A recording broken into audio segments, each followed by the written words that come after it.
Well, our next guest says President Trump should once again invite the Philadelphia Eagles to the White House. He says it's time to leave the politics at home. And the same for the Eagles. Joining us now, Todd Ricketts, a co-owner of the Chicago Cubs and RNC Finance Chair. Todd, first of all, why do you want to see this happen? And is it really possible at this point? Well, Charles, my view on this is that a few years ago we won the World Series with the Cubs, and we were invited to go to the White House with Obama. And I'm a pretty solid Republican, but when the president invites you, you show up and you come and you have fun. And really, I just wanted to say to the Eagles and those guys that you can have fun, set aside your politics for the day, and go enjoy being celebrated, enjoy having reached the pinnacle of your sport.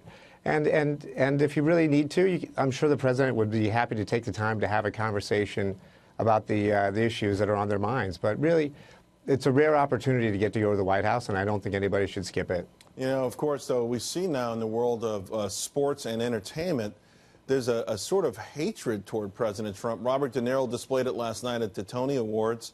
Both teams that were in the NBA Finals said they had no intention of meeting with President Trump. So, for the White House to extend these invitations and be snubbed or just two players show up can be pretty embarrassing, Todd.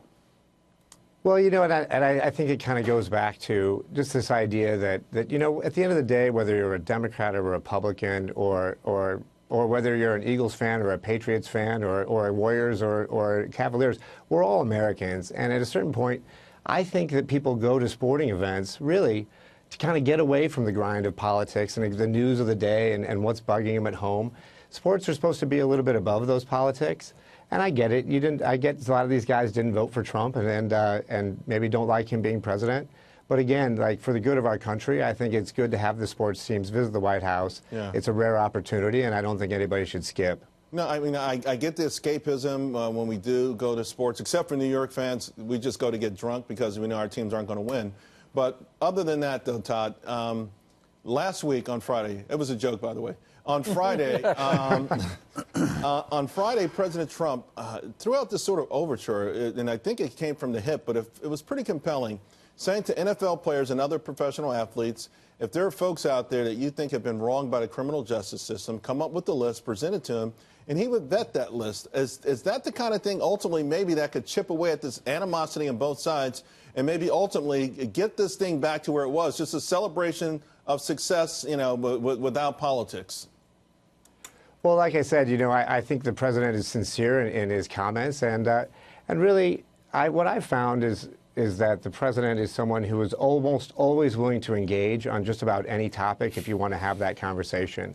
My suggestion, what I wrote in the New York Post was, go and enjoy the day. But if they want to go and have a conversation with the president, I think it's a good opportunity to really push forward the issues that they have. Sometimes protests are a good way to make a point or highlight issues in our society. But if we're going to solve problems in our society, we have to have conversations and move forward. There was a time we used to protest to get a seat at the table, so it's odd that now folks would turn down that invitation.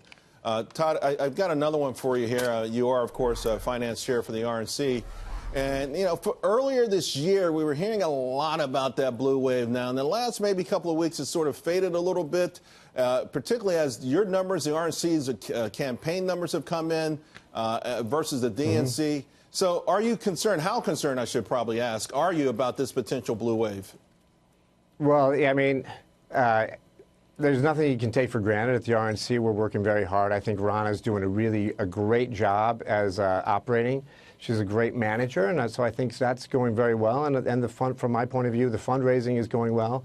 But really, I kind of wanted to come on today and talk more about being a sports and entertainment team owner, a sports franchise owner, and say, this is something where we're supposed to be a little bit above the politics, and let's remind ourselves that we're all Americans. If your team wins the next World Series, do you think there would be players though who would object to going to the White House? I don't know. We actually had the opportunity to go twice with the Cubs, and I think just about everybody showed up both times, and I think the people who missed had personal reasons for not being there. So I think that they will show up, and I'm going to correct you, Charles. I'm going to say we are going to win the World Series this year because we have the best team in baseball. We just have to start showing people that that's the truth.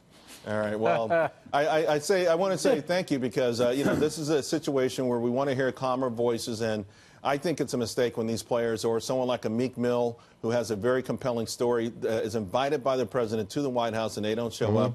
It makes these bad situations worse, and it doesn't have to be that way. Todd, thank you very much. Appreciate it. No, thanks for having me on, Charles. All right. Thank you.